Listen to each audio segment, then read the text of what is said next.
विघ्नराजाय सर्वसौख्यप्रदायिने दुष्टदारिद्र्यनाशाय पराय परमात्मने लम्बोदरम् महावीर्यम् नागयज्ञोपशोभितम् अर्धचन्द्रधरम् देवम् विघ्नव्यूहविनाशनम् सर्वसिद्धिप्रदोऽसित्वम् सिद्धिबुद्धिप्रदो भवः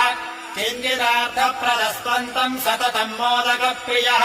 सिन्धूरारुणवस्त्रैश्च पूजितो वरदायकः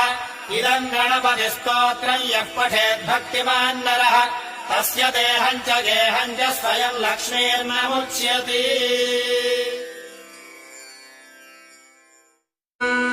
नमो विघ्नराजाय सर्वसौख्यप्रदायिने दुष्टदारिद्र्यनाशाय पराय परमात्मने लम्बोदरम्